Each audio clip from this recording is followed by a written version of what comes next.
All right, Corona. What is going on, people? Hope you're doing well. As we all know, with the coronavirus spreading, it's best to stay at home. If you don't know what to do, well, this is a great time to do some epic product shots. If you see my previous videos, you might know that I shoot most of the product B-rolls by myself at home. For this video, I teamed up with the one and only Tony Leverick Larsen. Woo! Who is a Norwegian photographer and videographer living in España. On his channel, he does a variety of awesome B-roll product shots and might have some very useful tips for you. So with no further ado, Tony, show us what you got. First off, let me just say, these tips are my own preferences. They won't apply to every creator and every setup out there, but I personally have found them to help me quite a bit when producing both personal and commercial work. Tip number one is use a soft light. By soft, I mean light that doesn't create super hard shadows. My preferred way is using the ambient light from the window. I make sure to have my setup placed so that the window casts the light from the top, side and down. One way to see if your light is diffused enough is to place the tip of your finger down on the same surface where you're placing your products and see how clearly you can see the shadow that your finger is casting. Tip number two is to create a setup that works both for video and photos. I see a lot of cool setups that works great for product photography, but sadly won't work for video. Depending on the project, try to create a setup that works for both. It'll save you a lot of time and money in the long run.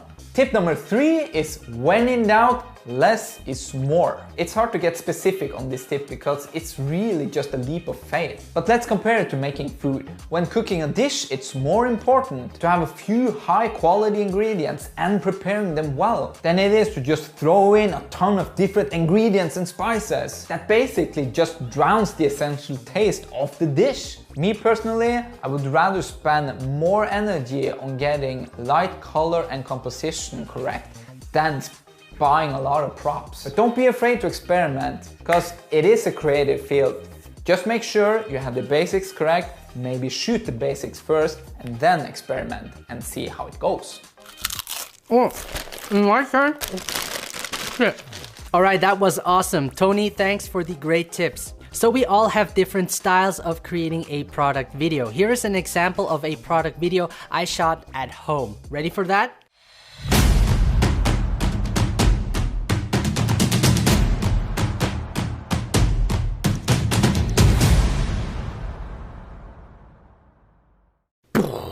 So here are my tips on what I find important when shooting a product video. Tip number one is to try to make the product look interesting. For the product shot, I added a black acrylic floor that makes the watch reflect off the ground. It gives it a luxury feeling to it and just makes the overall scene look more interesting. And to me, it's little details like this that make a big difference. It's important to clean the surface using a microfiber sheet to remove the unwanted fingerprints.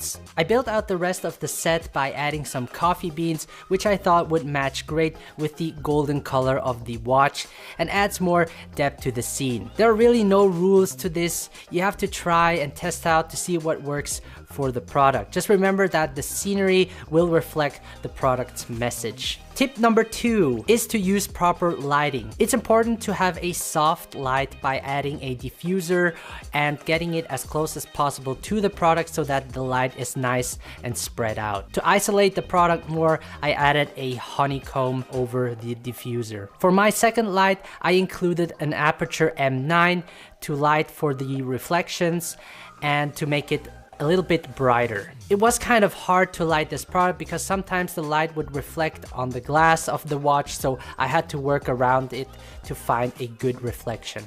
I added a third light to brighten the other side to make it look evenly lit. Try experimenting around and shape your light in a way that makes the product stand out more. For my last tip, tip number three is to add movement to the product. Under the platform, I added a motorized turntable that allows the product to rotate smoothly. You can also buy a cheap turntable in IKEA if you are on a budget. For the smooth push in and slide shot, I used the iFootage Shark slider. It's important to try to get as many different shots as possible to have more option in post. Everything was shot on the Sony a7 III in 4K, 25 frames per second and 1080p 50 frames per second using the Sony 24-105 f4. If you shoot in 4K, you have the option to do some digital push-in or moves and speed wraps. I believe that it's easier to shoot videos of people than of products because a product doesn't move,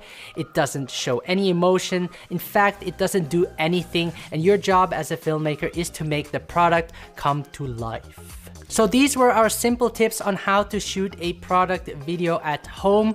Challenge yourself, use anything you have, a fork, a shoe, whatever, and start practicing. Would love to see what you have come up with. I want to thank Tony for joining me in this video. If you haven't checked out his channel, he does not only create product videos, but also real estate, music videos, and more. So go check him out and give him some love. If you like this video, then give it a thumbs up and subscribe to my channel. I would really appreciate that. Thank you so much for watching. Stay at home and see you in the next video.